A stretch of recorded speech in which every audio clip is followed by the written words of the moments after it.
Today, Be'ezrat Hashem, we are finishing now the Sfira of Netzach of Chesed. And tonight, Be'ezrat Hashem, we're going to be counting the Sfira of Hod Shebachesed.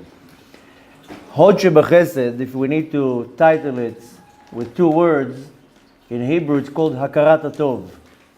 That I see the good that somebody does to me, and I show appreciation for that action. It's called Hakarat HaTov.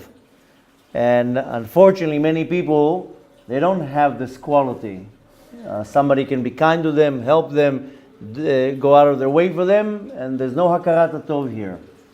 When somebody does something good for you, a favor, help, or whatever it is, it's a basic thing, it's a pretty common thing, and agreed by everybody that you have to thank that person. Somebody does something good to you, you say thank you.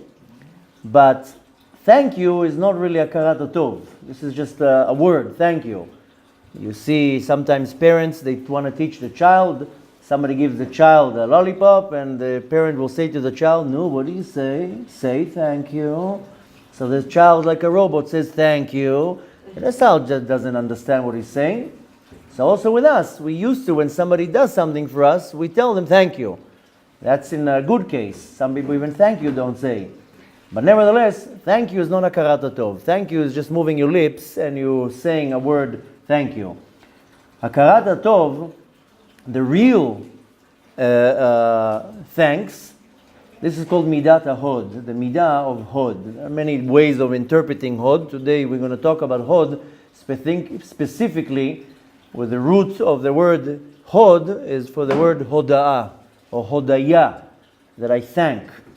It's a very big difference between all the ways of interpreting it. But nevertheless, when we want to show gratitude or appreciation, again, this is called Hakarat HaTov, and the ultimate, the real Hakarat HaTov is called Midat HaHod. Now, when I really want to show somebody that I appreciate what they did, it's not because I owe them a thanks. It's because the emotions in the heart are so strong by the real, authentic gratitude for what that person did to me that it just comes out naturally. And in some cases it won't come out naturally. I will feel these feelings of gratitude, but it will come out as a thank you.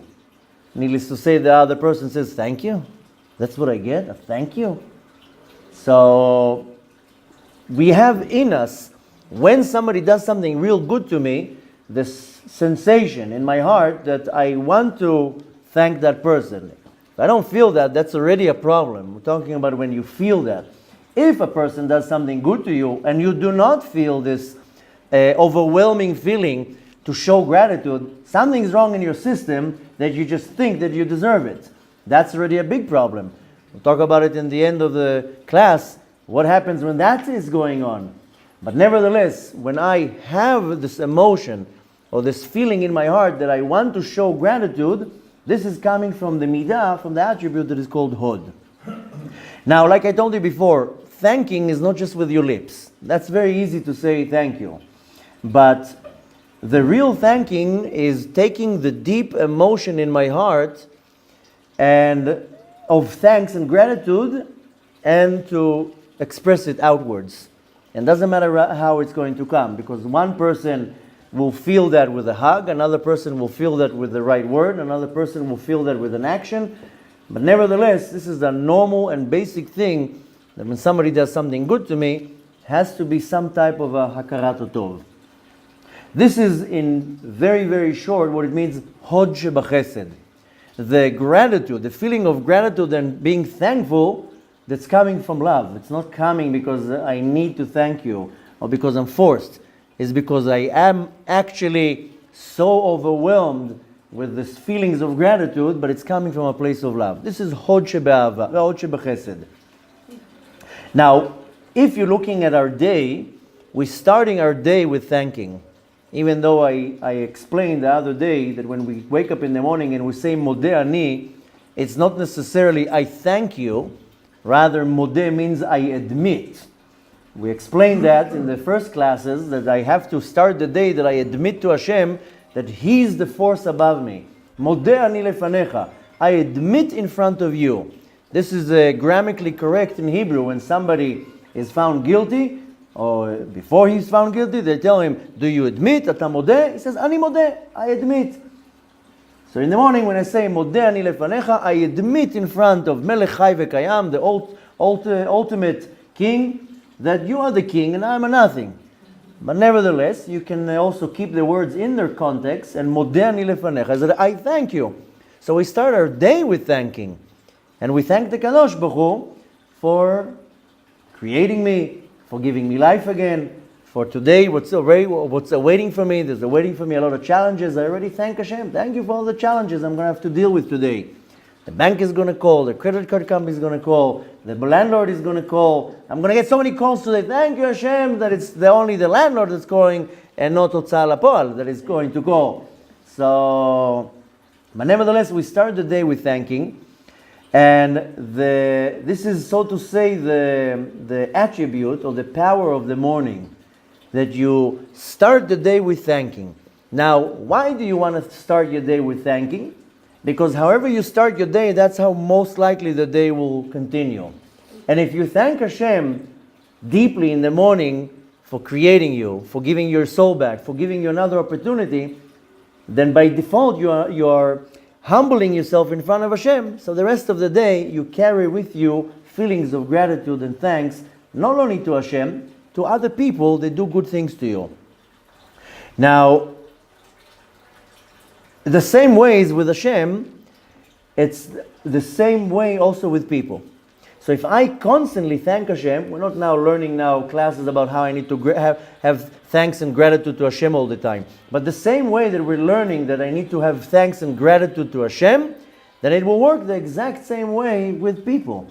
That I want to thank Hashem for the good and the bad, I have to thank the people around me for the good and the bad. Sometimes people in my life, they do certain things. To me it seems bad. I still have to thank them for that, because they are putting me in the right perspective. Perfect example, even though I can't give you too many details. Yesterday somebody told me something. On the surface it was very aggravating and annoying to hear what that person said. So my reaction was no reaction. So in the olden days my reaction would be right away a very harsh or sharp reaction. You hurt my feelings, I'm going to hurt your feelings double. You showed me something that is not good with me, I'm going to show you 3 things that is not good with you. That's the old attitude. So yesterday I chose just not to react.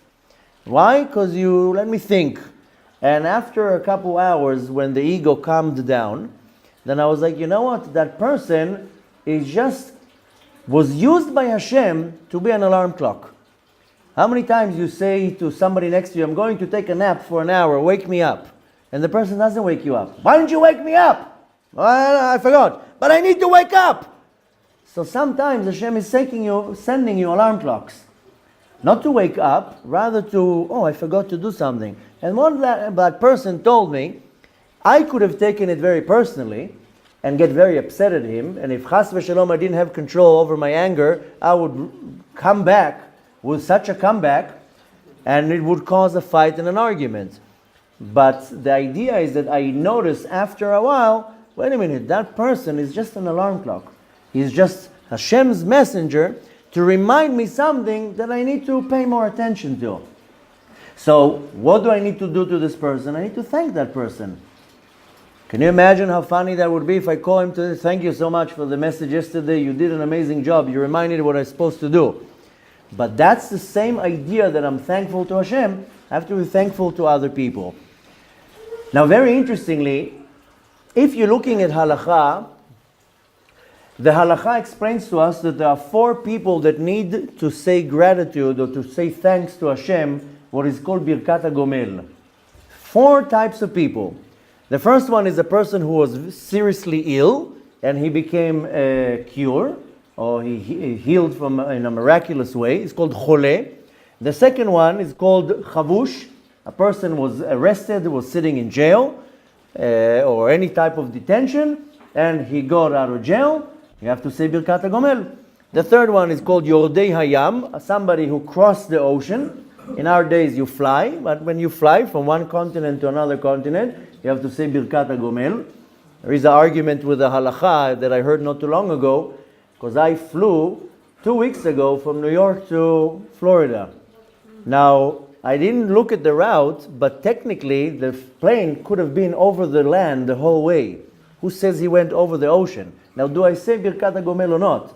Because I flew from one state to another state, but I don't know if it went over the ocean.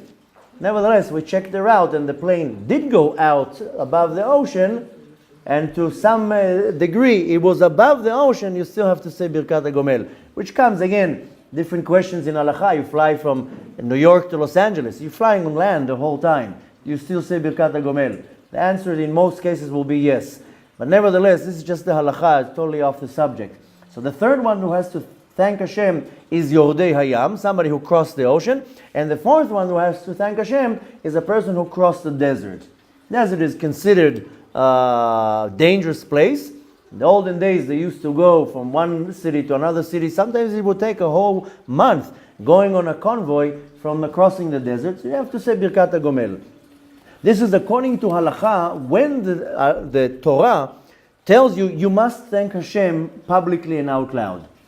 Now, going back to what we are talking about, we're talking about the week of love, the week of chesed, week of relationships. And in a relationship with somebody that I love, I have to understand that without that person that is in my life, I will be suffering like one of these four categories that has to thank Hashem. So practically saying, I have to look at a person in my life. A person that either I'm getting along with amazingly, or maybe not.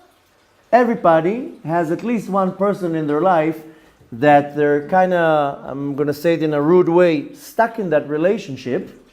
Can be a parent, can be a sibling, can be a child, can be a spouse. But that's the relationship. It's not going to change so quickly.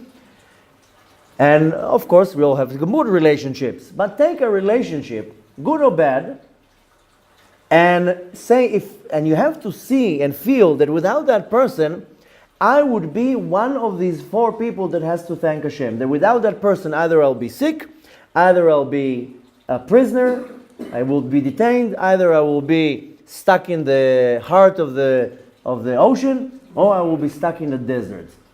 And of course, this is metaphorically speaking. I'm not going to actually now be stuck in a desert because my sister said something. I'm just saying that I have to look at the person in my life, that without that person, I would be stuck in a state of either sickness or detained, closed in a prison, or stuck in the water, or in a desert. Now, if I remember that, if I constantly remember that in my heart, then I constantly will feel hakarat hatov to that person. Because I can look at a person in my life. Let's take now an example of a person that is not so smooth, the relationship. And sometimes I feel frustrated and I feel like screaming or cursing or yelling or fighting or hanging up the phone. Stop for a second to say, but wait a minute. That person is, again, I'm going to use this rude word, stuck in my life. And I can't get rid of this person. I'm on purpose using some harsh words, but I'm kind of stuck here. You can't get rid of your parent. You can't get rid of your child. You can maybe get rid of an annoying neighbor. Maybe, if you're lucky. But some people in your life, again, you're kind of stuck with that relationship. But you want to look at that relationship and understand that without that relationship, you are one of these four people that are stranded in a place that you can't, that you're in a place of danger. So, practically saying, you take a person that is dear to you. Now I gave an example with somebody who's less smooth in your life. But take a person that is actually, the relationship is smooth in your life, and now try to imagine your life without that person. Now can you imagine how much suffering you would go through? Chas v'shalom, lo aleinu v'lo alechem. Imagine now a person that you love in your life. A spouse, a parent, a child, a friend. Now imagine if chas v'shalom I lose this person right now. How much suffering will I go through? I'm going to be sick, sad. I'm going to be like a prisoner. I'm going to be like stuck in the middle of the ocean or stuck in the middle of a desert. This is the metaphorical part. You try to go down to the metaphorical part in the 4 categories. Now, when you see this person in your life, and you're imagining your life without that person, now go and thank that person for everything that they do to you. And this is really the Hod Shebechesed, that you have to have this hakarat hatov, this gratitude for everybody in your life, whether good or bad. If you recognize what the person does to you. If the person is good to you, no question here, that without that person in your life, you will be suffering. Thank that person, because you never know when that person will leave and you might not have the opportunity to thank them. And the thanking can be with words, the thanking can be with a hug, the thanking can be with whatever you want to. You know the person. Sometimes all it takes is for you to get up, give your child a kiss, tell the child, I love you. That's it. Pick up the phone right now, tell your parent, Mom, I love you. Thank you for everything you did to me. I appreciate everything. Hang up the phone. Why? Because you, chas v'shalom, if you lose that person, you're going to have a real void and suffering in your life. And on the other side, person that is not necessarily has the most smoothest relationship with you, but the person is a big part of your life. The person is there to refine you, to bring the best out of you, to make you grow. Thank the person and show appreciation. And if you have the attitude of constantly have hakarat hatov, appreciation and gratitude, when somebody does something for you, then needless to say, you are refining the midah that is called Hod Shebechesed.